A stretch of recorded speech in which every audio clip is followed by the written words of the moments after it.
Okay. இன்னைக்கு நாம பார்க்க போறதுல 27, 28 மாணவர்கள் இருக்கிறீங்க. இன்னைக்கு நாங்க பார்க்க போறது பிள்ளைகள் தென்னிந்திய இலக்கிய வரலாறுல காலங்கள் பத்தி தான் படிக்க போறோம்.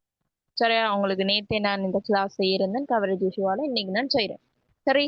இன்னைக்கு பார்க்க போறது சங்ககாலம். சரியா? உங்களுக்கு நான் ஏற்கனவே சொல்லியிருந்தேன் என்னென்ன காலங்கள் இருக்கின்றே. சங்ககாலம், சங்கமருவிய காலம், பல்லவர், சோழர், நாயக்கர், ஐரோப்பியர், 20ஆம் நூற்றாண்டு அதாவது தற்காலம் வரைக்கும் நாங்க படிக்க வேண்டியிருக்கு தென்னிந்திய இலக்கிய வரலாறுல. சரியா? இது வந்து ஏஎல் சிலபஸ்ல தான் நியூவா வந்து அட் ஆகுன ஒரு பாடம். ஓஎல்ஏ ஓஎல்லையும் ஏனைய வகுப்புலையும் இந்த பாடம் வந்து உங்களுக்கு இல்லை. அப்ப புதுசா நீங்க தமிழ்ல படிக்க போற ஒரு பாடம் என்றால் இந்த இலக்கிய வரலாறு என்ற பாடம் தான் நீங்க புதுசா படிக்க போறீங்க. மத்தது நீங்க ஓஎல்ல இருந்து படிச்சது தான் கொஞ்சம் கொஞ்சம் விரிவாக வரப்போகுது. சரி, ஓகே. சங்க காலத்தை வடிவா அழகா படிச்சு கொள்ளணும். ஏன் தெரியுமா? இந்த சங்க காலத்தோட தொடர்பு பட்ட மாதிரி உங்களுக்கு இன்னொரு பகுதியும் தமிழ்ல இருக்கு. என்ன பகுதி என்றால் சங்க செய்யுள். சரியா? உங்களோட சிலபஸ்ல 9 சங்க செய்யுள்கள் இருக்கு. சரியா?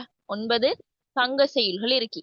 இந்த சங்க காலத்தை ஒழுங்கா நீங்க ஃபுல்லா படிச்ச பிறகு சங்க காலத்தின் அகத்திணை பண்புகளும் புறத்திணை பண்புகளும் படிச்ச பிறகு இந்த 9 சங்க செய்யுளும் நாம ஒவ்வொன்று உண்டா டேர்முக்கு ஏற்ற மாதிரி படிச்சு தருவோம்.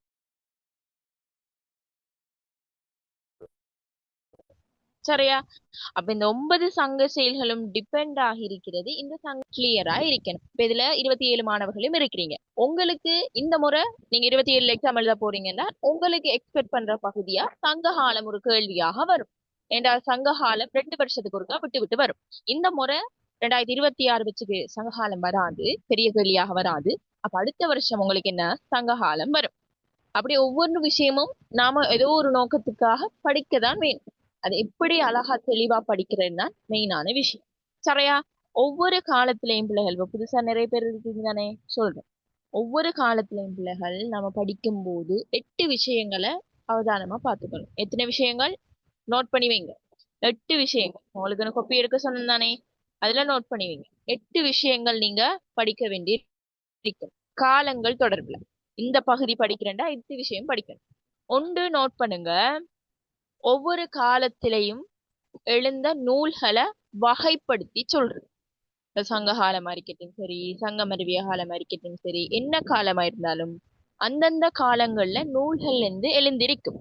அந்த நூல்களை அவற்றின் பொருள் மரபின் அடிப்படையிலையும் செய்யுள் மரபின் அடிப்படையிலையும் வகைப்படுத்த தெரியணும். இப்படித்தான் உங்களுக்கு ஃபைனலுக்கு கேள்வி வரும். அப்ப நூல்களை பத்தி படிக்கணும் நாம.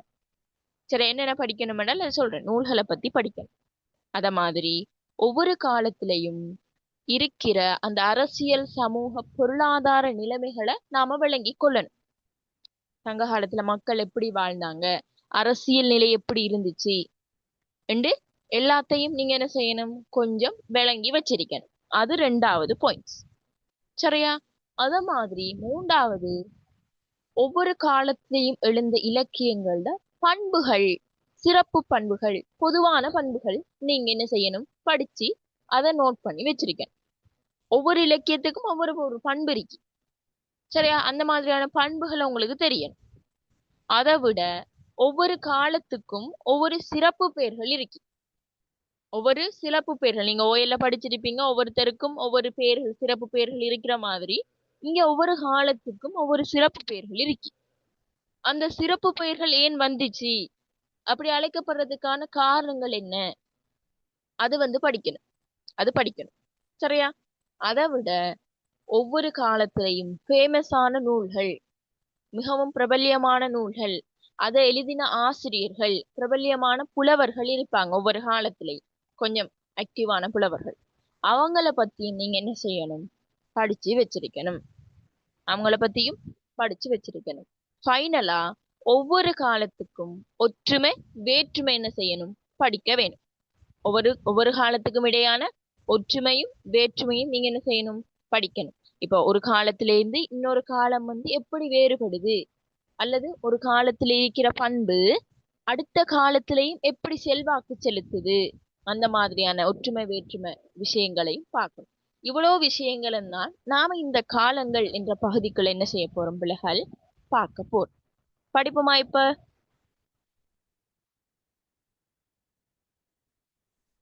ஓகேவா எல்லாருக்கும்? Okay madam. இப்ப வாங்க நம்ம பாடத்துக்குள்ள போவோம். சங்ககாலம். சரியா? கிறிஸ்துவுக்கு பின் கிபி 1ஆம் நூற்றாண்டிலிருந்து 3ஆம் நூற்றாண்டு வரையான காலப்பகுதியை தான் சொல்றது சங்ககாலம் என்று. அதுதான் என்ன சொல்றது பிள்ளைகள்? சங்ககாலம். சங்கங்கள் அமைத்து பல சங்கங்கள் அமைத்து தமிழ் வளர்த்த காலம்தான் சங்ககாலம். அதுதான் சங்ககாலம் என்று பேர் வந்து. சங்கங்கள் ஒவ்வொரு சங்கங்கள் ஒவ்வொரு இடங்கள்ல அமைச்சு தமிழ்ல என்ன செஞ்சிருந்தாங்களாம், அந்த காலத்து மக்கள் வந்து வளர்த்திருக்கிறாங்க. அதான் சங்ககாலம் வந்து அதுக்கு பேர் வந்துருக்கு.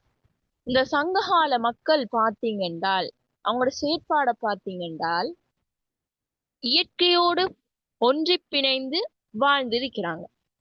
எப்படியா? இப்ப இருக்கிற மாதிரி ஏஐயோ போனோ டிவியோ செல்போனோ எதுவுமே இல்லை அங்க.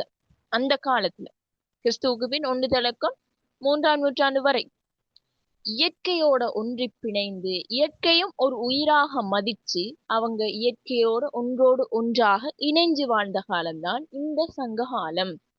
தமிழ் வந்து முதல் தாயாக போற்றப்பட்டு வளர்க்கப்பட்ட ஒரு காலம்தான் இந்த சங்ககாலம். சரியா? அதுக்குத்தான் சொல்றது இந்த சங்ககாலத்துக்கு பாருங்க நிறைய பேர்கள் இருக்கு. இயற்கை நெறி காலம். ஏன் இயற்கை நெறி காலம் என்று சொல்றோம்னா இதான் அர்த்தம். ஒவ்வொரு மக்களும் இயற்கையோட ஒன்றிப்பா வாழ்ந்தாங்க. உங்களுக்கு தெரியும், நீங்க படிச்சிருப்பீங்க, ஐந்திணை ஐந்திணை என்று படிச்சிருப்பீங்க. இந்த ஐந்திணை மரபு வந்து இங்க இருந்துச்சு. அதாவது குறிஞ்சி, முல்லை, மருதம், நெய்தல், பாலை, இதுதான் ஐந்திணை. ஐவகையான நிலங்கள். இந்த ஐவகையான நிலங்களுக்கு ஏற்றால் போன்று மக்கள் என்ன செஞ்சாங்க, அவங்களோட வாழ்க்கை நடவடிக்கைகளை வாழ்ந்து வந்தாங்க. அதனால இயற்கையோட ஒன்றிப்பாக இருக்கிறதாலையும் சங்ககால இலக்கியங்களை பார்த்தீங்க என்றால் இயற்கை வர்ணனைகள் தான் அதிகமாக காணப்படும். அதனாலையும் இதை இயற்கை நெறி காலம் என்றும் சொல்றது. அதே மாதிரி மூவேந்தர் காலம், வீரர் யுக காலம் என்று சொல்றது. மூவேந்தர் காலம் என்றா பிள்ளைகள், மூவேந்தர் யார் யாரு சொல்லுங்க? மூவேந்தர் யாரு? வீர சேர சோழ பாண்டியர். சேர சோழ பாண்டியர் என்ற மூவேந்தர்கள் அவங்க தமிழ்நாட்டை சிறப்பாக ஆட்சி செய்த காலம்தான் இந்த சங்ககாலம். அப்ப யாருடைய ஆட்சி காலம்? மூவேந்தருடைய ஆட்சி காலமாக இந்த சங்ககால பகுதி இருந்ததால அத மூவேந்தர் ஆட்சி காலம் என்றும் சொல்லேலும். அதே மாதிரி வீரர் யுக காலம். என்ன வீரர் யுக காலம் என்று பாத்தீங்கன்றால் சங்ககாலத்துல பிள்ளைகள் 2 பிரதான பாடுபொருள் இருந்துச்சு. பாடுபொருள் என்று சொல்றது, அதாவது 2 விஷயங்கள் பிரதானமாக இருந்தது. என்ன 2 விஷயங்கள் என்று பாத்தீங்கன்னா, ஒன்று காதலும் இன்னொன்று வீரமும். காதலும் வீரமும் அந்த காலத்துல சங்ககால மக்கள் இடையே 2 கண்களை போல இருந்துச்சாம். எப்படி ஒரு மனுஷனுக்கு 2 கண்ணு முக்கியமோ அதே மாதிரி சங்ககால மக்களிடையே இந்த காதலும் வீரமும் ஒரே சமனாக என்ன செய்யப்பட்டுச்சு, போற்றப்பட்டு இலக்கியங்கள் படைக்கப்பட்டு வந்துச்சு. அப்ப சங்ககால ஒவ்வொரு காலத்துக்கும் இப்படி இருக்கு பிள்ளைகள் பிரதான பாடுபொருள். இப்ப சங்ககாலத்தின் பிரதான பாடுபொருளை பாத்தீங்கன்றால் காதலும் வீரமும். நான் சொல்லும் போது ஷார்ட் நோட்ஸ் எடுங்க. சரியா? நான் நோட்ஸ் வேறையா தருவேன், சொல்லும் போது உங்களுக்கு தேவையான ஷார்ட் நோட்ஸ் எடுத்துக்கொள்ளுங்க. சங்ககாலத்தின் பிரதான பாடுபொருளை பாத்தீங்கன்றால் அகமும் புறம். அகமண்டா காதல் அதுக்குள்ள வரும், புறமண்டால் வீரம் அதுக்குள்ள வரும். அகமண்டு சொல்றது என்ன? அகத்தே தோன்றுகின்ற உணர்வுகள். காதல் வந்து வெளியே தெரியாது, உள்ளதான் இருக்கும் ஃபீலிங். ஆனால் வீரம் அப்படி இல்லை. வீரம் சார்ந்த விஷயங்கள் அப்படி இல்லை, அதை மனசுக்குள்ள வச்சிருக்கல, அது செயல் அடிப்படையில தான் தெரியும். அதனால அதை என்ன செய்யற, புற ஒழுக்கம் என்று சொல்ற. அகத்தினையும் புறத்தினையும் என்ன செய்யப்பட்டுச்சு, சங்க காலத்துல காணப்பட்டுச்சு. அகத்தினை ஒழுக்கம் புறத்தினை ஒழுக்கம் என்று அதை வந்து சொல்றது. சரியா? இப்ப நான் இதை வந்து உங்களுக்கு எக்ஸ்பிளைன் பண்றேன். சரியா? அகத்தினை ஒழுக்கம் என்ன என்று நான் உங்களுக்கு என்ன செய்யறேன், விளங்கப்படுத்துறேன். அதுக்கு பிறகு நோட்ஸ் தான். சரி, ஓகே. இப்ப சொல்லிட்டேன், சங்க காலத்துல காதலும் இருந்துச்சு வீரமும் இருந்துச்சு. இந்த காதலையும் வீரத்தையும் வச்சுதான் புலவர்கள் என்ன செஞ்சாங்க, அதிகமான பாடல்களும் செய்யுள்களும் இலக்கியங்களும் படைச்சாங்க. சரியா? அந்த அகத்தினை அன்பின் ஐந்திணை என்று சொல்றது. அன்பின் ஐந்திணை என்று சொல்றது. அதாவது ஒவ்வொரு நிலம், குறிஞ்சி, முல்லை, மருதம், பாலை, நெய்தல். சரியா? குறிஞ்சி, முல்லை, மருதம், பாலை, நெய்தல் என்ற 5 வகை நிலங்கள் இருக்குத்தானே. இந்த 5 வகை நிலங்களுக்கும் ஒவ்வொரு காதல் ஒழுக்கங்கள் காணப்பட்டுச்சு. ஒரு சிட்டி எடுத்தீங்க என்றால், ஸ்ரீலங்காண்ட ஒரு சிட்டி எடுங்களேன். ஸ்ரீலங்காண்ட ஒரு சிட்டி எடுத்தீங்க என்றால், இப்ப ஸ்ரீலங்கால கொழும்புல ஒரு மாதிரி மக்கள் வாழ்வாங்க. அதே மாதிரி கிராமப்புறங்கள் அங்கால சைடு திருகோணமலை, அங்கால சைடு முல்லைத்தீவு சைடு எடுக்க போனீங்க என்றால் அங்க வேற மாதிரியான வாழ்க்கை முறை காணப்படும். அதே மாதிரி இங்கால சப்ரகமோ மாகாணம், ஊவா மாகாணம் அங்கால எடுத்து பாத்தீங்கன்னா அங்கால வேற லைஃப் ஸ்டைல் வந்து காணப்படும். அதே மாதிரி நோட் வடமாகாணத்தை பாத்தீங்கன்னா அங்க வேற லைஃப் ஸ்டைல் காணப்படும். அதே மாதிரி தான் இங்கேயும் சங்க காலத்துல அந்த தமிழ்நாட்டிலையும் ஒவ்வொரு நிலத்திலையும் பாத்தீங்கன்னா வேற வேற காதல் ஒழுக்கங்கள் என்ன செய்யப்பட்டுச்சு, காணப்பட்டுச்சு. காதல் ஒழுக்கம் என்றா என்னன்னு பாத்தீங்கன்றால் காதலை வெளிப்படுத்துற விதம், அவங்க காதலை வெளிப்படுத்துற விதம் ஒவ்வொரு நிலத்துக்கும் மாறுபட்டதாக காணப்பட்டுச்சு. சரிதான? காதலை பழங்காலத்துல, தற்காலம் இல்ல பிள்ளைகள், பழங்காலத்துல அவங்க காதலை வெளிப்படுத்தின விதம் என்ன, ஒவ்வொன்றும் ஒவ்வொரு டிஃப்ரெண்ட் டைப்ல என்ன செஞ்சுச்சு, ஒவ்வொரு நிலத்துக்கும் மாறுபட்டதாக காணப்பட்டுச்சு. சரி, ஒவ்வொரு நிலத்துக்கும் வேற வேற. சரி, இப்ப நான் ஒவ்வொரு நிலத்திலையும் மக்கள் எப்படி இருந்தாங்க, அவங்க எப்படி அவங்களோட லவ் வெளிப்படுத்தினாங்கன்னு சொல்ல போறேன். அப்ப இப்ப இதான உங்களுக்கு ஃபர்ஸ்ட் கிளாஸ். அப்ப பக்கத்துல பேரண்ட்ஸ் இருப்பாங்க, என்னடா டீச்சர் ஃபர்ஸ்ட் கிளாஸ்லயே வந்து லவ் பத்தி கதைக்கிறான்னு தப்பா நினைச்சிட கூடாது. இது சிலபஸ்ல இருக்கு. தப்பா நினைக்கிறீங்களா பிள்ளைகள்?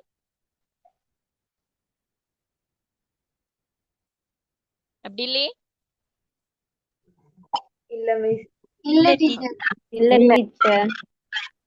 இதுதான் உங்களோட ஃபர்ஸ்ட் பாடமாகவே இருக்கு. ஃபர்ஸ்ட் சங்க காலத்தை அறிமுகப்படுத்திட்டு தான் நாங்களோட சிலபஸுக்கு உங்களை போக சொல்லி இருக்கிறாங்க கவர்மெண்ட். டீச்சர்ஸ் கைட்ல அப்படித்தான் இருக்கு. சரி, அந்த ஃபார்மட்டுக்கு எழுத மாதிரி தான் நாங்க போறோம். ஓகே, முதலாவது குறிஞ்சி. குறிஞ்சி என்றா என்ன நிலம் பிள்ளைகள், அதை சொல்லுங்க. மலையும் மலை சார்ந்த இடமும். Very good.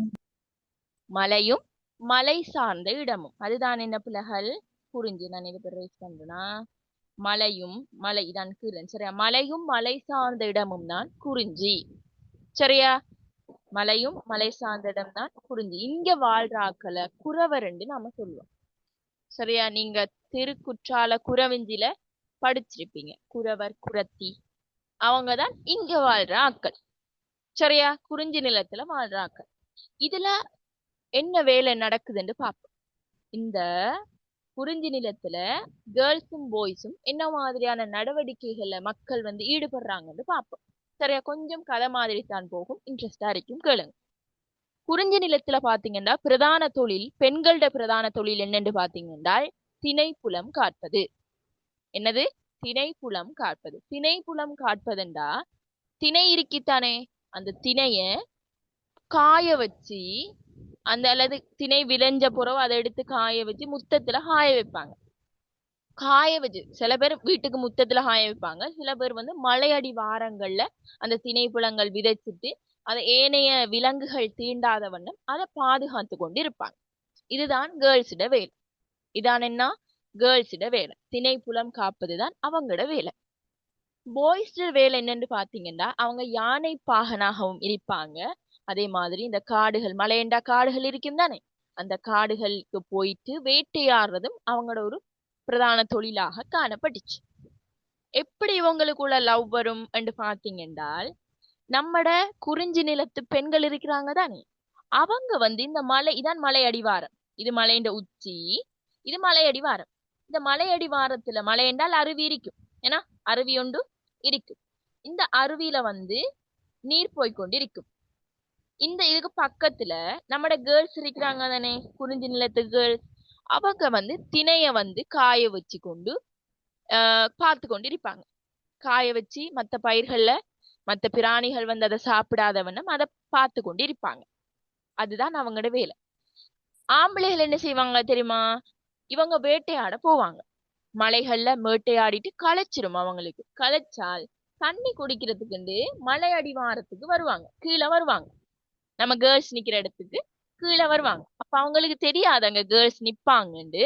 ஆனாலும் அவங்க என்ன செய்வாங்க, தாகம் எடுக்கும் தானே, தவிச்ச வாய்க்கு தண்ணி குடிக்கணுமே, அதுக்காக அவங்க கீழே வருவாங்க. வரும்போது தண்ணி குடிப்பாங்க கீழே. சம்டைம் இதுல அருவி இல்லாட்டி இந்த கேர்ள்ஸ் வந்து அவங்களுக்கு தண்ணி கொடுத்து ஹெல்ப் பண்ணுவாங்க, அந்த மாதிரி மேய்க்கி. சரியா? அப்ப தண்ணி குடிக்கும் போது ஒருவரை ஒருவர் என்ன செய்வாங்க, பாப்பாங்க. யார் ஒருவர் ஒருவர் பாக்குறது? கீழே நிக்கிற குறிஞ்சி நிலத்து பெண்களும் கீழே வந்த அந்த ஆடவர்களும் ஒருவரை ஒருவர் நோக்குவாங்க. ஒருவரை ஒருவர் என்ன செய்வாங்களாம், பாப்பாங்க.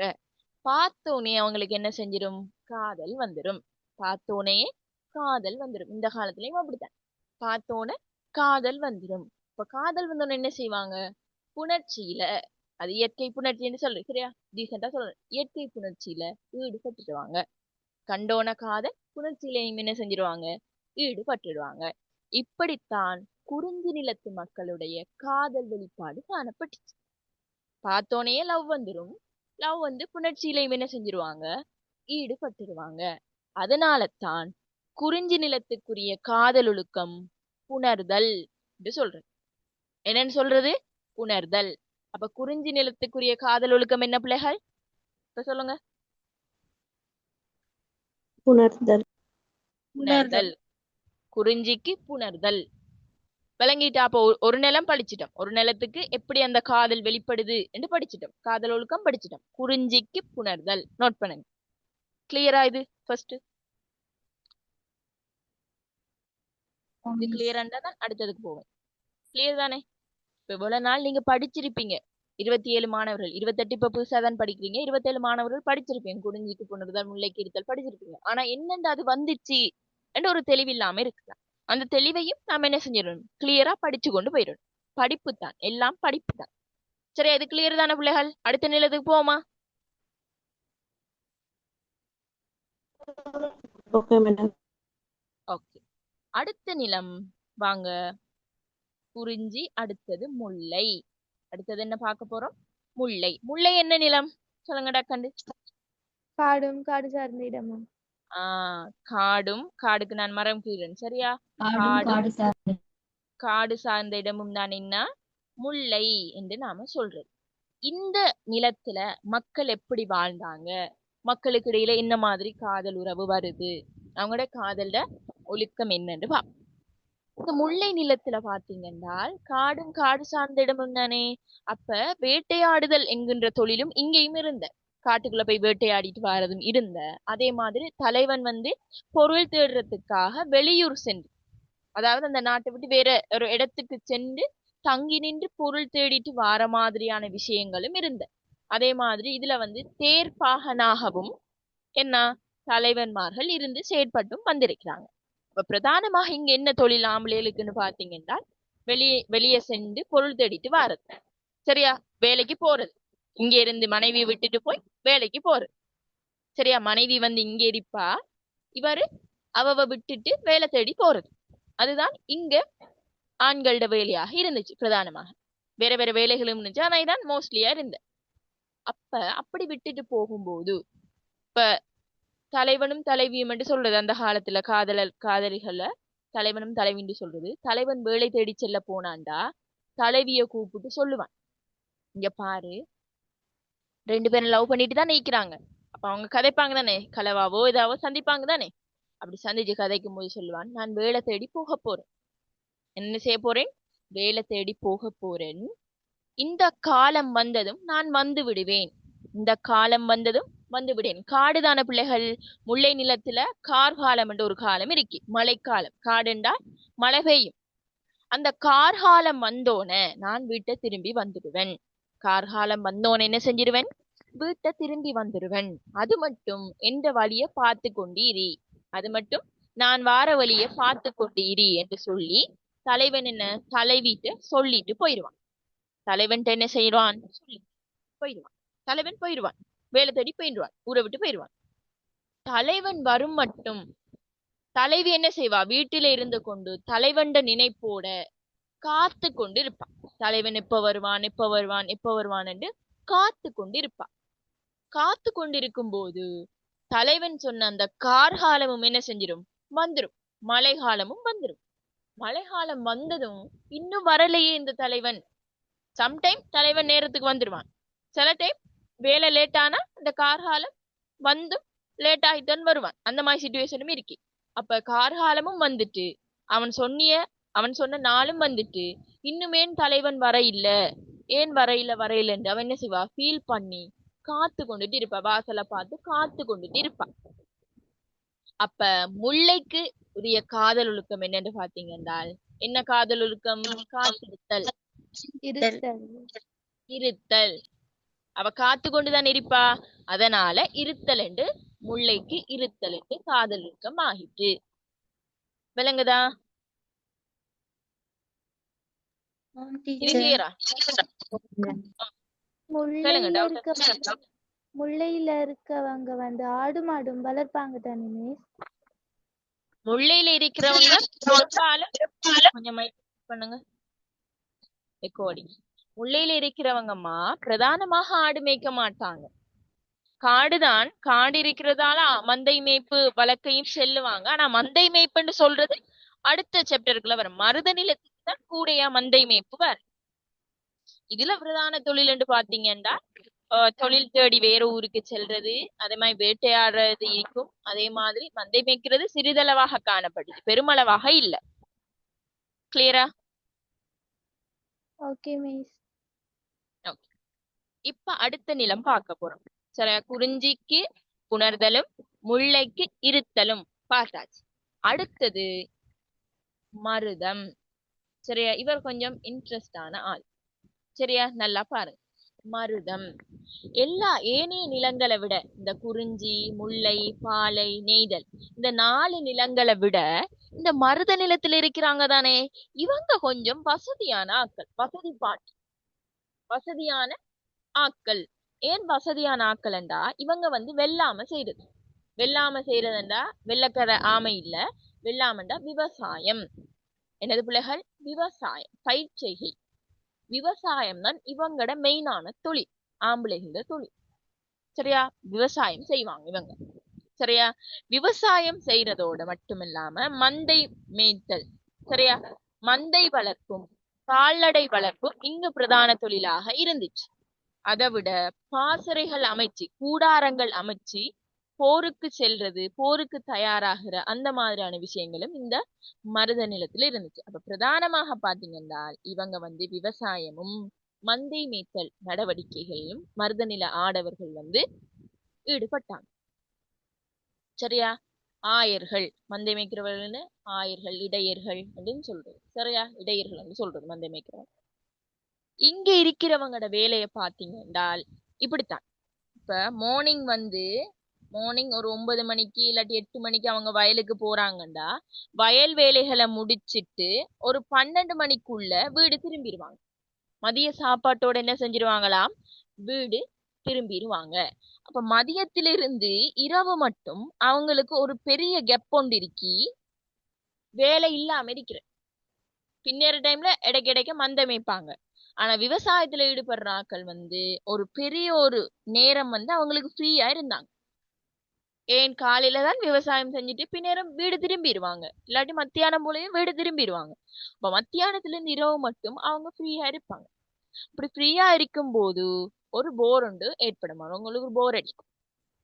அந்த காலத்துல டிவி எல்லாம் இல்லையே, போன் எல்லாம் இல்லையே, அவங்க டிக்டாக், இன்ஸ்டா ரீல்ஸ் பாக்குறதுக்கு அப்ப இருந்திருந்தா அவங்க பேசாம இருந்திருப்பாங்க. அப்ப அது இல்ல தானே. அப்ப அவங்களுக்கு எந்த விதமான ஒரு பொழுதுபோக்கும் இல்ல. சரியா? அப்ப என்ன நடந்துச்சுன்றால், இந்த மருத நிலத்துல அந்த தெருமுனைகள், போஸ்ட், அந்த லைட் எல்லாம் இருக்கிற அந்த தெருமுனைகள்ல பரத்தையர் என்று சொல்கின்ற கூடாத ஒழுக்கத்துல ஈடுபடுகின்ற அந்த பெண்கள், அவங்களதான் பரத்தையர் என்று சொல்றது. அந்த பரத்தையர் வந்து அந்த தெருமுனைகள்ல நின்று கொண்டு டான்ஸ் ஆடி, பாட்டு பாடி, களியாட்ட நிகழ்ச்சிகள்ல ஈடுபடுவாங்க. யார் ஈடுபடுறது? தலைவன் இல்ல, பரத்தையர் என்று செல்கின்ற அந்த பெண்கள் அந்த ரோட்ட தெருமுனைகள்ல நின்று டான்ஸ் ஆடிக்கொண்டு இருப்பாங்க. பாட்டு பாடி, டான்ஸ் ஆடி மக்களை சிரிக்க வச்சு கொண்டும் அவங்கள ரசிக்க வச்சு கொண்டும் இருப்பாங்க.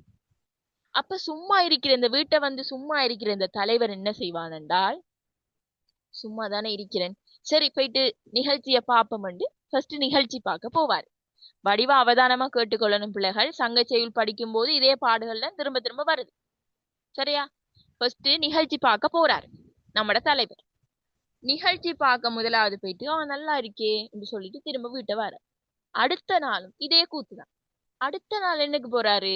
நிகழ்ச்சி செய்கின்ற அந்த பெண்களை ரசிக்க போறாரு. ஃபர்ஸ்ட் நிகழ்ச்சி பார்க்க போனவரு பிறகு பெண்களை ரசிக்க போறாரு. பிறகு மூணாவது தரம் அந்த பெண்களோடையே போயிட்டார். அந்த பெண்களோடையே போயிட்டாரு. வீட்டை எனக்கு ஒரு தலைவி இருக்கிறாளே, எனக்கு ஒரு மனுஷி இருக்கிறாளே, எனக்கு ஒரு காதலி இருக்கிறாளே என்று நினைவில்லாம அந்த பரத்தையரோடு பரத்தையரா என்ன செஞ்சிட்டாரு? கூடவே போயிட்டாரு. அவளோடைய மிச்ச மாசம் என்ன கிடக்குறது, அவளோடைய கனகாலம் கழிக்கிறது. கழிச்சிட்டு திடீரென அவருக்கு ஒரு ஞானம் பிறக்கும். அல்லாவே, நான் அவளை விட்டுட்டு வந்துட்டேனே, அவள் என்ன ஆனாலோ தெரியலையே, அவள் இப்ப போனா பேசுவாளே, என்ன அடிச்சு கொல்ல போறாளே என்று சொல்லிட்டு திரும்ப தலைவிட்டு ஓடுறது. யாரு? அவர் லவ் பண்ண ஆளோ இல்லாட்டி அவர் கல்யாணம் முடிச்ச கேர்ளோ அவர்கிட்ட திரும்ப போறது. திரும்ப போகும்போது தலைவி வீட்டுக்குள்ள சேர்க்க மாட்டாள். தலைவி என்ன செய்ய மாட்டாள்? வீட்டுக்குள்ள சேர்க்க மாட்டாள். அவள் சொல்லுவாள், நீ அங்க போயிட்டு தானே வந்தா, எனக்கு எல்லாம் தெரியும், தெரியாதுன்னு நினைச்சிட்டு இருக்கிறியா? நீ அங்கதானே போயிட்டு வந்தா, அங்கேயே போய் கடை, நான் கதவு திறக்க மாட்டேன், நீ வீட்டுக்குள்ள வர தேவையில்லை என்று சொல்லி என்ன செய்வா? தலைவி பொய் கோபம் கொள்வாள். என்ன கோபம்? அவட உண்மையான கோபம் இல்ல, பொய் கோபம். உண்மையான கோபம்ண்டா அவனை குத்து குத்துன்னு குத்தி துண்டு துண்டா வெட்டிடணும். ஆனா அப்படி இல்ல, அவ கொஞ்சம் நெளிச்சுக்கிண்டு நான் திறக்க மாட்டேன், அந்த உடனடி கோபம் அவக்கு. சரியா? நான் திறக்க மாட்டேன்னு சொல்லி கொஞ்ச நேரம் முரண்டு பிடிச்சி நினைப்பா. பிறகு அவனை சேர்த்துருவா. பிறகு என்ன செஞ்சிருவா? அவனை சேர்த்துருவா.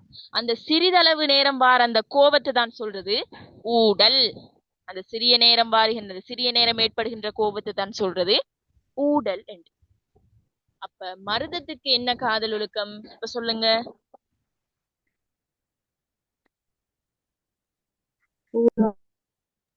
ஊடல். காத்திருத்தல் இல்லம்மா, மருதத்துக்கு ஊடல். சரியா? அவங்களோட காதலை எப்படி வெளிப்படுத்துறாங்கன்னா அந்த ஊடல் மூலம் தான் வெளிப்படுத்துறாங்க. தலைவன் இப்படியான செயல்களை, கேவலமான செயல்களை செஞ்சிட்டும் வந்திருந்தும் தலைவி அவன் மேல இருக்கிற காதலால ஊடல் பொய்க்கோபம் கொண்டுட்டு புறவு அவனை சேர்த்துக்கிறான். பொய்க்கோபம் கொண்டுட்டு புறவு என்ன செய்யறா? அவனோட சேர்ந்து வாழ்றான். அப்ப அந்த சிறிதளவு அந்த கோபம் ஏற்படுகின்ற அந்த கோபத்தை தான் சொல்றது ஊடல். தலைவி ஊடல் கொள்ளுவா. அந்த ஊடல் கொள்றதன் மூலம் அவளோட காதலை வெளிப்படுத்துறா. இப்ப மருதத்துக்கு என்ன? ஊடல். மருதத்துக்கு என்ன பிள்ளைகள்? காதல் ஒழுக்கம் ஊடல். இது விளங்கிட்டா?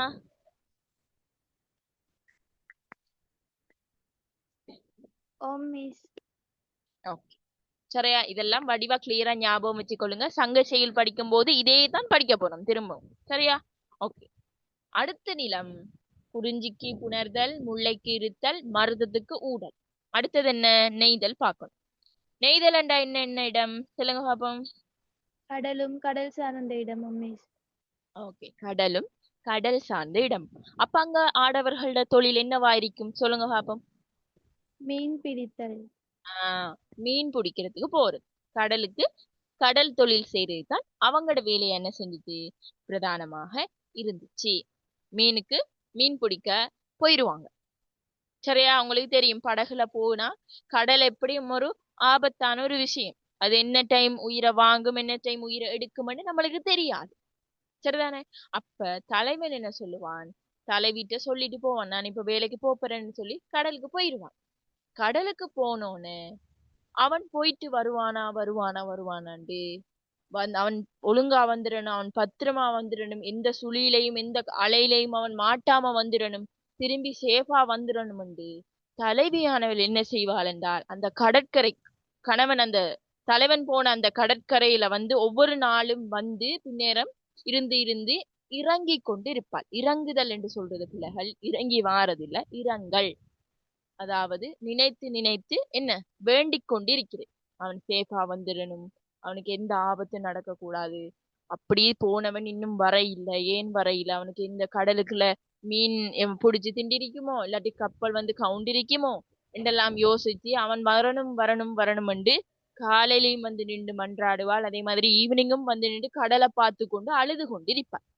கடலை பார்த்து கொண்டு என்னோட காதலன் வந்து எப்ப வருவான் என்று கடலை பார்த்து கொண்டு அழுது கொண்டு வேண்டிக் கொண்டு இருப்பான். அப்படி வேண்டிக் கொண்டிருக்கிறது சொல்றது இரங்கல். என்ன இரங்கல் என்றால் இந்த இரங்கல் என்று சொல்றது. வேண்டிக் கொண்டிருக்கிறது, இறங்கி இறங்கி வேண்டிக் கொண்டிருக்கிறது. அதனால நெய்தல் என்ற நிலத்திற்கு காதல் ஒழுக்கம் என்ன பிள்ளைகள்? அகத்திணை மரபு இரங்கல். சரியா? இது கிளியரா? கிளியரா பிள்ளை? அடுத்தது லாஸ்ட் அவருக்கு இது பார்க்க போறோம். பாலை. பாலைன்னா என்ன? என்ன இடம்? மணலும் மணல் சார்ந்த இடமும். மணலும் மணல் சார்ந்த இடமும் பாலைவனம். மணலும் மணல் சார்ந்த இடமும். பாலைவனத்துல ஆண்களுக்கு என்ன தொழில் தெரியுமா? கொள்ளையடிக்கிறது. என்ன தொழில்? கொள்ளையடிக்கிறது, களவெடுக்கிறது, வழிப்பறி செய்யறது, சூதாட்டத்துல ஈடுபடுறது, அந்த மாதிரியான குற்றச் செயல்கள் தான் அதிகமாக அவங்க ஈடுபட்டிருந்தாங்க. ஏண்டா மணலும் மணல் சார்ந்த இடத்துல ரொம்பவே கஷ்டமா இருக்கும். அவங்களுக்கு வேற எந்த தொழிலும் வாய்ப்புகளும் அதுல செஞ்சு கொள்ளல, பயிற்சியும் செய்யல அவங்களுக்கு. அப்ப வார போறவங்கள்ட்ட இந்த களவெடுக்கிறது, கொள்ளை அடிக்கிறது, கொலை செய்யறது, அந்த மாதிரியான விஷயங்கள்ல தான் அவங்க வழிப்பறி கொள்ளை என்று சொல்றது. வழியில வார அந்த வழிப்போக்கர்கள்ட்ட இருந்து கொள்ளையடிச்சு கொண்டு போறதுதான் அவங்களோட வேலையா இருந்துச்சு. அப்ப இந்த பாலை நிலத்திலையும் லவ் பண்ணி தான் இருக்கிறாங்க, இல்லைன்னு இல்ல. பாலை நிலத்திலையும் லவ் பண்ணிப்பாங்க. அவங்களோட லவ் எப்படி தெரியுமா இருக்கும்? பிரிதலும் உடன் போதலும் என்று சொல்றது. பாலை நிலத்துல இப்ப 2 பேர் லவ் பண்றாங்கண்டா அவன் வழிப்பறி கொள்கைக்காக நெடுதூரம் போக வேண்டி இருக்கு. அதனால என்ன செய்வான்? தலைவிய கொஞ்ச காலம் பிரிந்து சென்று அவன் வேலையை பார்த்துட்டு வருவான். சரியா? தலைவியோட இருந்துட்டே களவெடுக்க இயலாதே, சூதாட்டம் செய்ய இயலாதே, வழிப்பறி கொள்ளையை செய்ய இயலாதே. அதனால தலைவியை விட்டு கொஞ்ச நாள் பிரிஞ்சிருந்து தன்ற வேலைகளை என்ன செய்வான்? செஞ்சுட்டு வருவான். கொஞ்ச நாள் பிரிஞ்சிருப்பான். அதனால பிரிதல் என்று பொருள் இருக்கு. ரெண்டு பொருள் இருக்கு இந்த நிலத்துக்கு மட்டும். சரியா? அதே மாதிரி உடன் போதல் என்றால் ஓடி போறது. இப்ப நான் உங்களை இந்த கால வழக்கத்துல சொன்னா, லவ் பண்ற பொடியனுமா கேர்ள்ஸும் வந்து ஓடி போறது, வீட்டுக்கு தெரியாம ஓடி போறது, அதான் உடன் போதல்.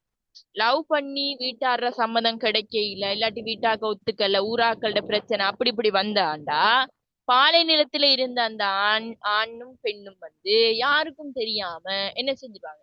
ஓடி போயிருவாங்க. யாருக்கும் தெரியாம என்ன செஞ்சிருவாங்க? ஓடி போயிருவாங்க. அது எந்த டைம்ல ஓடி போவாங்க யாருக்கும் தெரியுமா?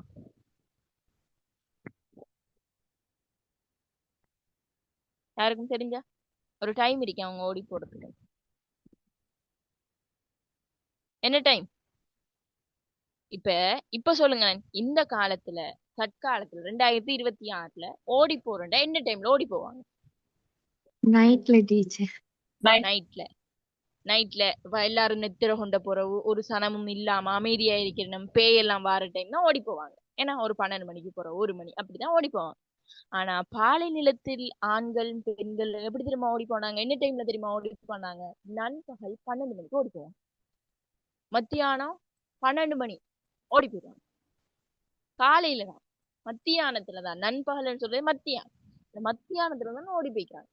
பாருங்க, மத்தியானத்துல என்ன செஞ்சிருக்கிறாங்க? ஓடி போயிருக்கிறாங்க. வீட்டாக்கட சம்மதம் கிடைக்காட்டி அந்த நடு மத்தியானத்துல பாலை நிலமிட எப்படி வெயிலா இருக்கும், எப்படி சுடும், அந்த மத்தியானத்துல ஓடி போய்க்கிறாங்க. என்னத்துக்கு ஓடி போய்க்கிறாங்க? நண்பகலண்டா அந்த வெயிலுக்குள்ள யார் நம்மளை திறத்திட்டு வாரு ஓடி போனாங்களோ தெரியல, அப்படி ஓடி போயிட்டாங்க. அப்ப பாலை நிலத்துல காதல் ஒழுக்கத்தை பாத்தீங்க என்றால் பிரிதலும் உடன் போதலும். கிளியரா?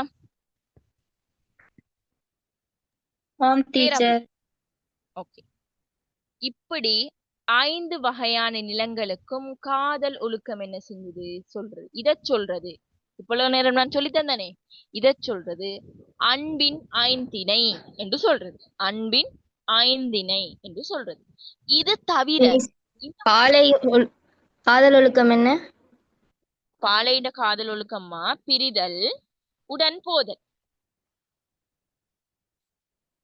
சரியா? நான் நோட்ஸ் தருவேனா? ஓகே. இந்த 5 விஷயங்களை தவிர பிள்ளைகள் இன்னும் 2 பேர் இருக்கிறாங்க.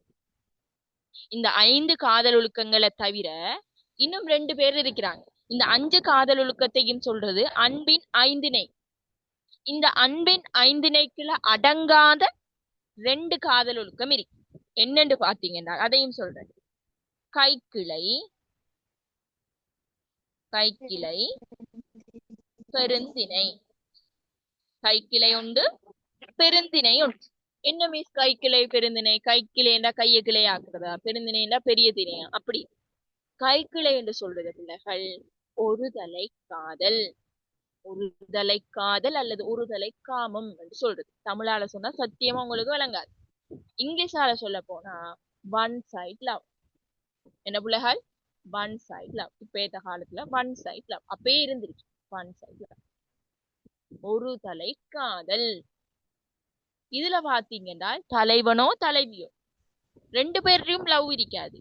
யாராச்சும் ஒரு ஆள்கிட்ட தான் என்ன செய்யும், லவ் இருக்கு. அவங்கள ஒன் சைடா என்ன செஞ்சு கொண்டிருப்பாங்க, லவ் பண்ணி கொண்டிருப்பாங்க. அதுதான் ஒருதலை காதல் சொல்றது.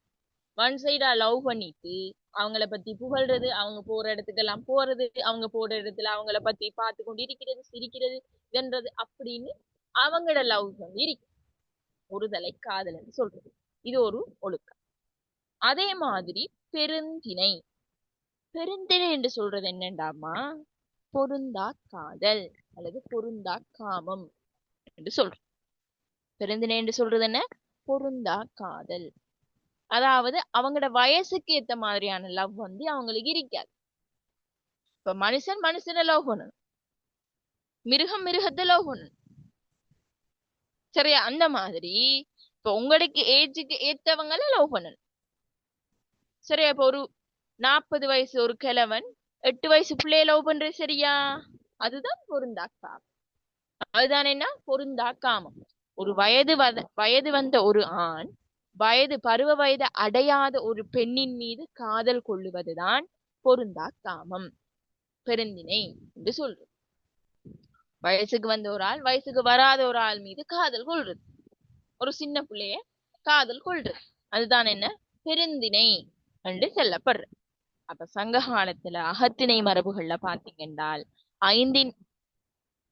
அன்பின் ஐந்திணை அந்த அஞ்சொழுக்கங்களை தவிர இந்த கைக்கிளை பெருந்திணை என்ற மரபுகளும் என்ன செய்யப்பட்டது, காணப்பட்டது. அப்ப இந்த 2 மரபும் விளங்கினதா? ஃபர்ஸ்ட் ஆஃப் ஆல் கிளியரா? ஓ மிஸ். ஓகே, சரிதானே? இப்ப நாம அன்பின் ஐந்திணை பத்தி என்ன செஞ்சிருக்கிறோம், பார்த்திருக்கிறோம். சரியா? காட்டினா தெரியும். இதுல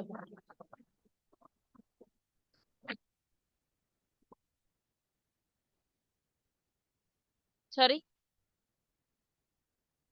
ஓகே. நான் புறத்தினை இன்னொரு நாள் படிக்கிறேன். எல்லாத்தையும் ஒரேடியா உங்களுக்கு குழம்பி. ஓகே, சரி. பாருங்க, சங்க காலத்தின் அகத்திணை இலக்கியங்களோட தனித்துவமான பண்புகள் இப்ப இவ்வளவு நேரம் நான் விளங்கப்படுத்தினேன். அதை இப்ப நான் மேலதிக பாயிண்ட்ஸோட செய்து சொல்ல போறேன். சரியா? உங்களுக்கு தெரியும், ஒத்த அன்புடைய தலைவனும் தலைவியும் தம்முள் கூடிய கூட்டத்தில் துய்த்த இன்பம் இத்தன்மையானது என புலப்படுத்த முடியாத அகவயமான உணர்வுதான் அகம் எனப்படும். சரியா? அகமண்டா என்னன்னு கேட்டீங்களே, அதுதான் இது. அதாவது ஒரு ஒத்த அன்புடைய தலைவனும் தலைவியும், 2 பேரும் காதல் கொண்டிருக்கிற தலைவனும் தலைவியும் அவங்களுக்கு ஏற்படுகின்ற ஃபீலிங்ஸ் சொல்லி புரிய வைக்கலாம்.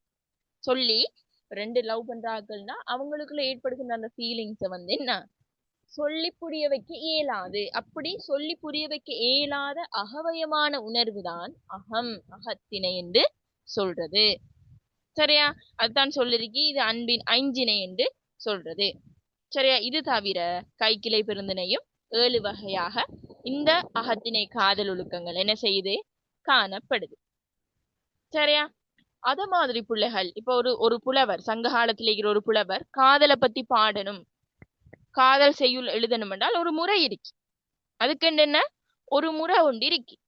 என்னண்டு அதை பாடுவாருண்டா, முதல் கரு உரி இதுகளை பயன்படுத்தி அந்த செய்யுளை அமைச்சிருப்பார். இந்த பாருங்க, முதல் கரு உரி. முதலண்டா நிலம் பொழுது, நிலமும் பொழுது. ஒரு புலவர் வந்து ஒரு காதல் ஜோடியை பத்தி பாட்டு எழுதுறாருண்டா, அந்த காதல் ஜோடி எந்த நிலத்துக்குரியவங்க என்கிறத மென்ஷன் பண்ண. அதே மாதிரி என்ன நேரத்துல அந்த காதல் விஷயம் நடக்குது, என்ன பொழுதுல நடக்குது என்கிறதையும் அவர் மென்ஷன் பண்ணார். சரியா? அத மாதிரி கரு கரு என்று சொல்றது பிள்ளைகள் ஒவ்வொரு நிலத்திலேயும் இருக்கிற விஷயங்கள். தெய்வம், பறவை, உணவு, விலங்குகள், மரங்கள், செடிகள் வந்து அந்த ஒவ்வொரு நிலத்திலேயும் காணப்படுகின்ற தனித்துவமான விஷயங்கள். இப்ப நான் சொன்னனே குறிஞ்சி நிலத்துல யானைகள். சரியா? அதே மாதிரி முல்லையில காடுகள் இருக்கு. சரியா? அதே மாதிரி ஒவ்வொருக்கும் கடல்ல நெய்தலண்டா கடல் சிப்பியல்கள் கிடக்கும். பாலைனா பாலையில அந்த மணல் சார்ந்த விஷயங்கள். அதே மாதிரி மருதமண்டால் அங்க வயல். சரி, அப்படி ஒவ்வொரு நிலத்திலையும் ஒவ்வொரு ஸ்பெசிபிக்கான திங்ஸ் வந்து இருக்கு. தெய்வமா இருக்கட்டும் சரி, ஒவ்வொரு நிலத்துக்கும் ஒவ்வொரு தெய்வமா இருக்கட்டும் சரி, பறவைகளா இருக்கட்டும் சரி, செடிகளா இருக்கட்டும் சரி, விலங்குகளா இருக்கட்டும் சரி, அதுகளும் அதுல என்ன செய்யப்படணும், குறிப்பிடப்பட வேண்டும். அதைத்தான் கருப்பொருள் என்று சொல்றது.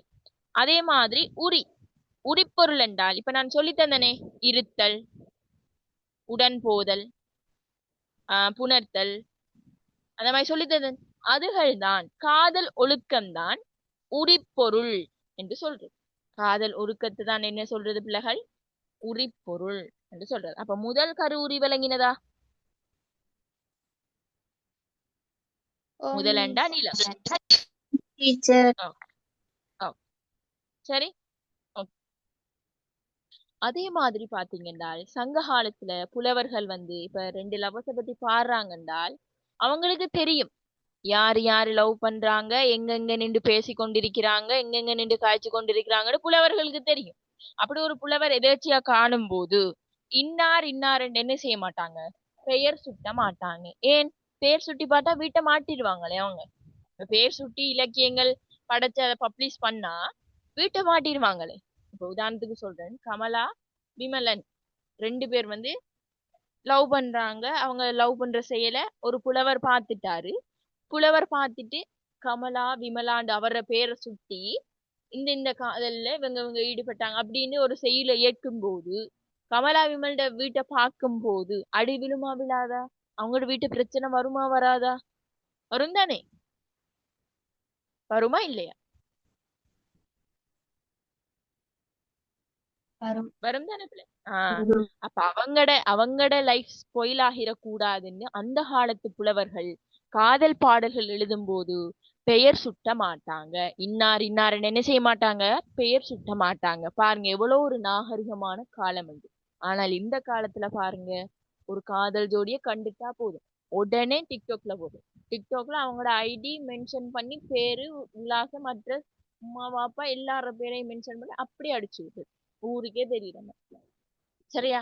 அப்ப சங்க காலத்துல இருந்த புலவர்கள் அப்படி இல்லை. காதல் அவங்க செய்யற விஷயத்த மட்டும்தான் எழுதுவாங்க. அவங்க செய்யற விஷயத்துல இருக்கிற இயற்கை விஷயங்களை அர்ப்பணி மட்டும்தான் எழுதுவாங்க. இன்னார் இன்னாரண்டு பெயர் சுட்ட மாட்டாங்க. இன்னார் இன்னாரண்டு பெயர் சுட்ட மாட்டாங்க. அப்ப எப்படி அவங்க செய்யுள் எழுதுவாங்க என்றால் தலைவன், தலைவி, தோழி, பாங்கன், பாங்கி என்று அந்த மாதிரியான பெயர்களை வச்சு கொண்டுதான் அவங்க செய்யுள்களை இயற்றினாங்க. அப்ப இதுவும் ஒரு பண்பு தான். இதுவும் என்ன, ஒரு சங்ககால அகத்திணை பண்பு, பெயர் சுட்டி பாடப்படாத பண்பு. சரியா? அதே மாதிரி சொல்லிட்டேன் உங்களுக்கு. கைக்கிளை பயன்படுத்தப்பட்டது, பெருந்திணை வந்து பயன்படுத்தப்பட்டது. சரியா? அதெல்லாம் வந்து உங்களுக்கு சொல்லியாச்சு. அதை இன்னொருக்கா சொல்லுங்க. சரியா? கைக்கிளை என்று சொல்றது என்ன, பருவமடையாத பேரையொருத்திய கண்டு அவளை பத்தி எல்லாம் சொல்லி அவளோட காதல் கொள்றது.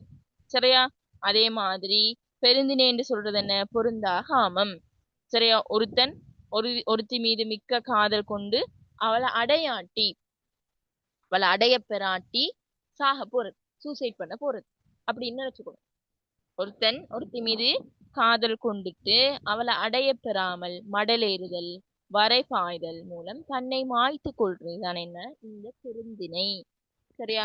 ஒருத்தி மேல எனக்கு ரொம்ப லவ் இருக்கி அவளை எப்படியாச்சும் நான் அடைஞ்சிடணும், அப்படி அடையாட்டி நான் செத்துருவேன். வரை பாய்தல்னா மலையிலேருந்து குதிச்சு சாவுது.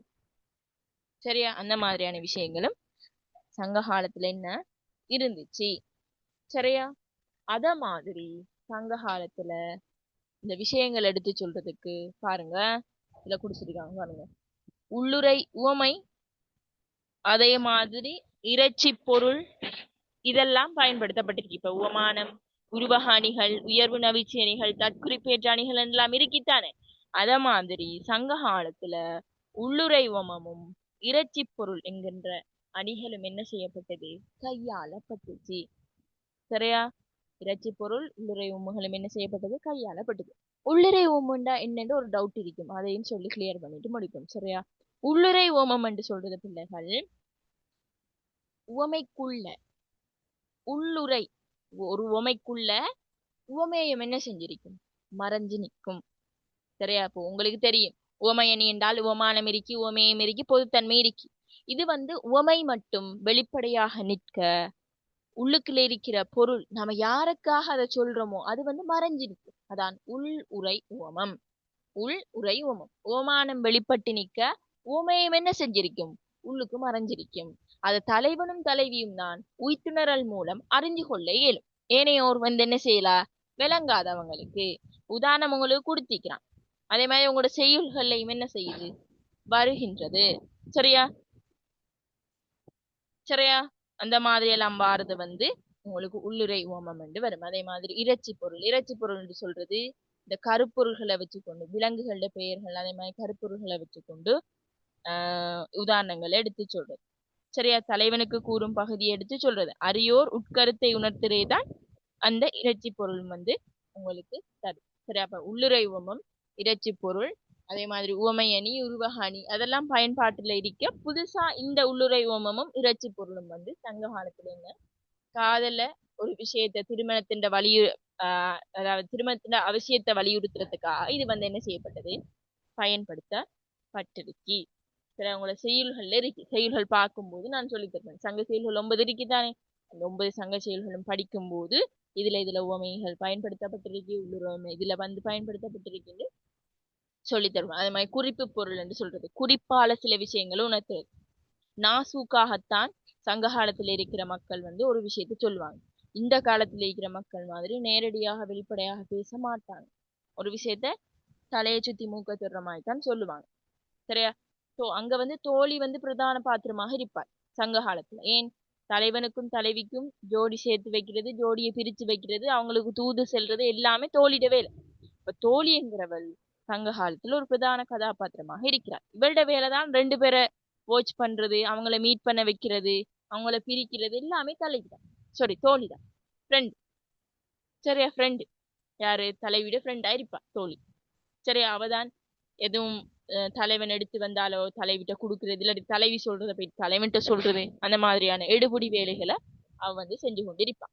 சரியா? அவ பிரதான கதாபாத்திரமாக என்ன இருப்பா. இப்ப தலைவன் சில விஷயங்களை ஏமாத்துவான். இப்ப தலைவியோட பழகுறதெல்லாம் பழகிட்டு அனுபவிக்க வேண்டியதெல்லாம் அனுபவிச்சுட்டு அவளை ஏமாத்திட்டு போறான் என்று தெரிஞ்சா தலைவி கேம கட்டுவாள்.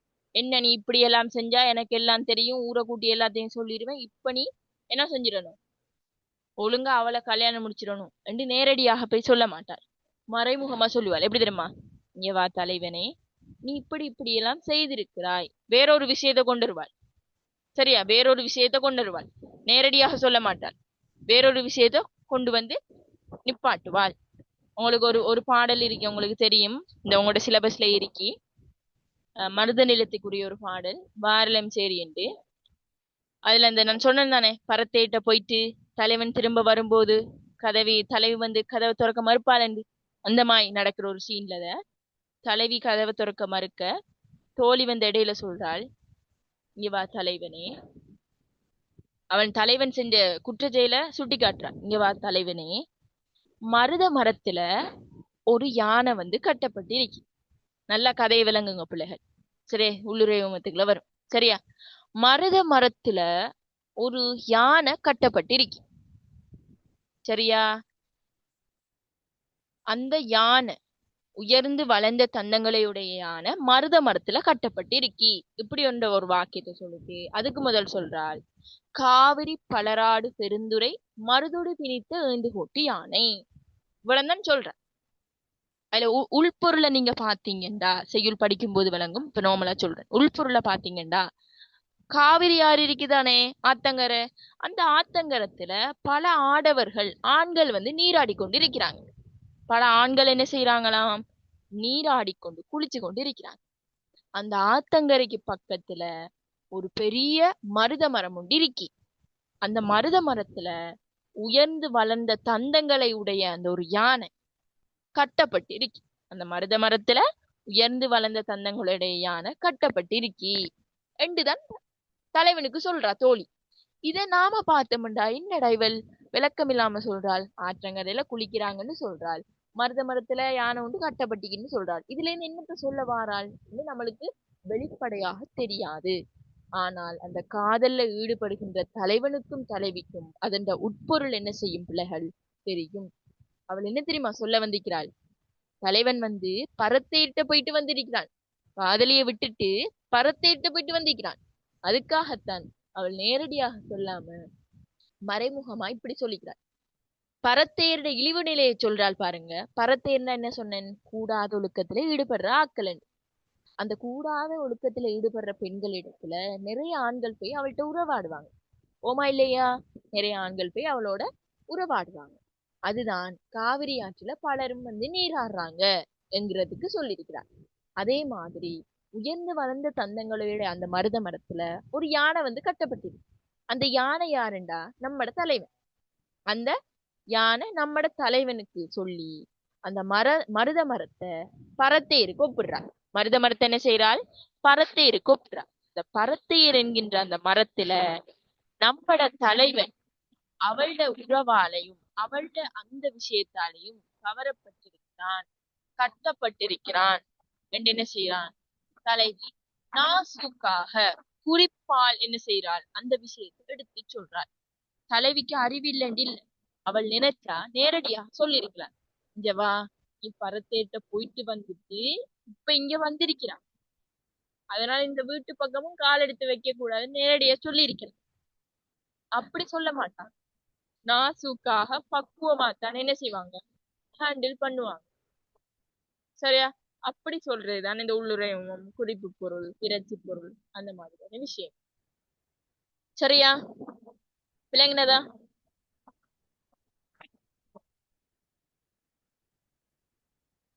கிளியரா பிள்ளைகள்? அத மாதிரி லாஸ்டா ஒரு பண்பையும் நோட் பண்ணி கொள்ளுங்க. சங்ககாலத்தின் அகத்திணை பாடல்கள் எல்லாம் அகவட்டால ஆக்கப்பட்டது. சரி, அதோட சங்ககாலத்துல பாத்தீங்க என்றால், சங்ககால இலக்கியங்களை பாத்தீங்க என்றால் வடமொழி கலப்பு இல்லாம தூய தமிழ் நடை சொற்களால் ஆக்கப்பட்டுச்சு. சுத்தமான தமிழ், வடமொழி கலப்பே இல்லை. தூய தமிழ் நடை பயன்பாடும் என்ன செஞ்சிருக்கு? இங்க காணப்பட்டிருக்கு. சரியா? இன்னைக்கு படித்த விஷயம் என்னென்றால் சங்க காலத்துல அகத்திணை இலக்கியங்களோட தனித்துவமான பண்புகள் நாம படிச்சிருக்கிறோம். அப்ப நான் இந்த ஆல்ரெடி உங்களுக்கு இந்த புக் சென்ட் பண்ணினேன் தானே, அப்ப நான் சொன்ன நோட்ஸோட இதை எடுத்து மேலதிகமா சொன்ன நோட்ஸையும் நோட் பண்ணி வச்சுக்கணும். சரியா? அடுத்த கிளாஸ்ல புறத்திணை இலக்கியம் படிப்போம். என்ன எல்லாத்தையும் ஒரேடியா படிச்சா உங்களுக்கு கன்ஃபியூஸ் ஆகிடும். கிளியரா? அதுக்கு பிறகு இலக்கியங்களை வகைப்படுத்தி பார்ப்போம். சரி, இதை படிச்சாதான் இலக்கியங்கள் படிக்க. கிளியரா பிள்ளைகள்? இன்னைக்கு நான் சொல்லி தந்ததுல ஏதாச்சும் இன்னைக்கு சொல்லி தந்ததுல ஏதாச்சும் உங்களுக்கு டவுட் இருக்கா? சொல்லி தந்த விஷயங்கள்ல விளங்காம இருக்கா? இதெல்லாம் கேட்கலாம். டீச்சர், அந்த உள்ளுரை ஓமையை மட்டும் கொஞ்சம் விளங்கப்படுத்திடுவாங்க. அதான்மா, உள்ளுரை ஓமம்டா என்ன? உவமானம் வெளிப்பட்டு நிக்க உவமேயம் உள்ள மறைஞ்சு நிக்கிறது. சரியா? இப்ப தலைவி உள்ளுரை எப்படி வருமண்டா, இப்போ ஒரு விஷயம் நீங்க செஞ்சிருக்கிறீங்க, ஒரு தவறான விஷயம் நீங்க செஞ்சிருக்கிறீங்கடா, அந்த தவறான விஷயத்த சொல்லாம அந்த தவறான விஷயம் உள்ள மறைஞ்சு நிக்க அதுக்கு மெச்சாகிற ஏதோ ஒரு உவமைய முன்னுக்கு போட்டு சொல்றது. அதுக்கு மெச்சாகிற ஏதோ ஒரு உமை என்ன செய்யறது? முன்னுக்கு போட்டு சொல்றது. சரியா? அதுதான் உள்ளுரையும். இதை நீங்க படிக்க படிக்க உங்களுக்கு கொஞ்சம் விளங்கும். ஃபர்ஸ்ட்டுக்கே உங்களுக்கு விளங்காது, படிக்க படிக்க விளங்கும். சரியா? உள்ளுரை ஓமம் மூலம் அது கையாளப்பட்டிருக்கு. சரியா? உங்களுக்கு உள்ளுரை ஓமம் இதுல இது சிறுகோட்டு பெரும்பலம் தூங்கிய வாங்கியவள் உயிர் தவ சிறிது காமமோ பெரிது. அதாவது இதுல என்ன சொல்றாங்கண்டா, ஒரு பலாமரம் நிக்குது. சரியா? ஒரு பலாமரத்துல ஒரு பலாக்கா ஒரு சிறிய அந்த கொப்புல தொங்கி கொண்டு இருக்கு. ஒரு சிறிய அந்த ஒரு குப்புல என்ன செஞ்சிருக்கி, தொங்கிக் கொண்டிருக்கி. அது எப்ப விழுமென்று தெரியாது. அது எப்ப கீழே விழுந்து செதறுமென்று தெரியாது. இதான் வெளிப்படையான பொருளாக இருக்கு. அந்த ஒரு சிறிய காம்புல பெரிய பழுத்த அந்த பலாப்பழம் தொங்கிக் கொண்டிருக்கு. அது எப்ப விழுமென்று நம்மளுக்கு தெரியாது. இதுதான் நேரடி பொருள். இதுல இருந்து நாம என்ன தலைவி சொல்ல வாராள்டா தலைவனுக்கு, அது போல தலைவியும் தன்ற உயிரை கையில பிடிச்சு கொண்டு அந்தரத்துல தொங்கிக் கொண்டிருக்கிறாள். அந்தரத்துல என்ன செய்கிறாள், தொங்கிக் கொண்டிருக்கிறாள். அவளை இறுக பற்றிக்கொள். அவளை என்ன செய், இறுக பற்றிக்கொள்.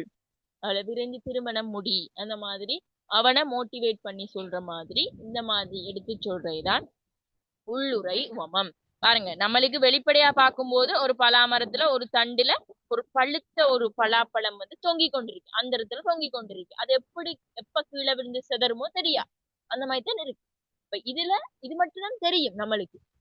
அதுல இருந்து நாம பொருள் எடுத்துக்கணும். எப்படி தெரியுமா, இதுல இருந்து என்ன சொல்ல வராள் தலைவின்னு யோசிச்சீங்கன்னா, தலைவியும் அந்த மாதிரி உயிரை கையில பிடிச்சு கொண்டு தொங்கிக் கொண்டிருக்கிறாள். அவள் எப்ப நீ விட்டியோ, நீ விட்டா அவள் சரி, அவளோட வாழ்க்கை சரி. இப்ப நீ விடாம அவளை புடிச்சு கொள்ளணும் என்று சொல்ற மாதிரி இது இந்த பொருள் உள்ளுரை ஓமமாக வந்திருக்கும். விளங்குதா? டீச்சர். ஓகே, சரி. அப்ப உங்களுக்கு நான் டைம் மாத்தி இருக்கிறேன். நாளையிலிருந்து நான் 26க்கு மார்னிங் கிளாஸ் எடுத்தேன் என்றால் உங்களுக்கு டைம் ஷெடியூல் மாறப்படும். இந்த டைம் இல்லாட்டி 8 மணில இருந்து 9 மணி ஷெடியூல் உங்களுக்கு ஓகேவா பிள்ளைகள் எல்லாருக்கும்? 27 28 மாணவர்களுக்கு 8 மணில இருந்து 9 மணி ஓகேவா? Okay teacher. 8 மணிக்கு போடுவேன் அல்லது 7 மணில இருந்து. இப்ப நீங்க பிக்சடா வச்சுக்கொள்ளுங்க.